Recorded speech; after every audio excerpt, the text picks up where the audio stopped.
முன்னால இதுங்க கிட்ட 4 வார்த்தை பேசிக்கிறேன். 4 வார்த்தை தான் பேசுவேன். அதுக்கு மேல இதுங்க கிட்ட நான் பேசவே மாட்டேன். வணக்கம். உங்க பணத்தை எல்லாம் பேங்க்ல இருந்து கொள்ளையடிச்சிட்டாங்க. அதை திருப்பி தராங்கன்னு சொன்னோன்னு வரிசையா நின்னு வாங்க வந்துட்டீங்க. அது என்னப்பா அது? எவனாவது ஏதாவது கொடுக்குறாங்கன்னா லைன் கட்டி நிக்கிறீங்க. யாராவது இலவசமா அரிசி போடுறாங்கன்னா அதையும் வரிசையில நின்னு வந்து வாங்கிக்கிறீங்க.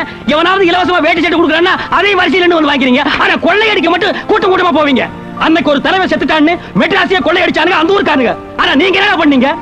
காடு கடை வீடு வாசல் சொத்து பத்து போனாலும் பரவாயில்ல, தம் பேர் கட்ட கூடாது, மானம் போயிடக்கூடாதுங்கிறதுக்காக எல்லாத்தையும் வித்து உங்க முன்னாடி பணமா வச்சுட்டு கட்ட வேட்டி சட்டி நிக்கிறான் ராசப்ப. அவன் வீடு வந்து கொள்ளையடிச்சீங்க. அவன் மாடுகளை புடிச்சிட்டு போனீங்க. அவன் இருந்து இந்த குடிசைக்கு நெருப்பு வச்சு சாம்பலாக்கிட்டு இன்னைக்கு பணத்தை திருப்பி தராங்கன்னு சொன்ன உடனே ஒண்ணும் தெரியாது அப்பாவி மாதிரி பரிதாபமா நிக்கிறீங்களா? டேய் டேய், நீங்க பெரிய ஆளுங்கடா, கெட்ட கேப் மாதிரிடா நீங்க. இதுக்கு தான் நான் அன்னைக்கே சொன்னேன், எல்லா கட்சிக்காரங்க மாதிரி ஆட்சியில் இருக்கும்போது நீ லஞ்சம் வாங்கி பணம் சேர்த்து வச்சிருந்தீங்கன்னா இன்னைக்கு இந்த நாய்கள்லாம் வந்து உன் வீட்டு முன்னால கையெட்டி நிக்கும்ல. நீ என்னமோ ஊரை திருத்த உலகத்தை திருத்த உண்மை பேசுன. இவனுக்கு நல்ல வழியா தெரியாதுப்பா. தொல்லை கொடுத்துட்டே இருப்பாருங்க. அவன் செத்ததுக்கு அப்புறம் சில வைக்க அலைவாருங்க. இவனுக்கு எல்லாம் இவனுக்கு ரூட்லயே போய் திருப்பி அடிக்கிறானுங்க பாரு. அவனுக்கு தாப்பா இவனுக்கு மாற போடுவாங்க, கால் விழுந்து மரியாதை செய்வாங்க.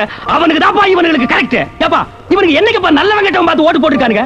இவனுக்கு கணக்கு என்ன? ஒரு ஓட்டுக்கு ஒரு பித்தளை கூட, ஒரு பித்தளை சொம்பு, ஒரு பித்தளை பானை போட்டுருக்கானுங்க. இவனுக்கு ரேஞ்சுக்கு அதை ஒரு நாள் பிசினஸ் ஆக்கி கரெக்ஷன் பண்ணிட்டாங்க. அவனுக்கு ரேஞ்சுக்கு அதை 5 வருஷம் பிசினஸ் ஆக்கி லஞ்சம் மேல கரெக்ஷன் பண்ணிட்டு இருக்கானுங்க.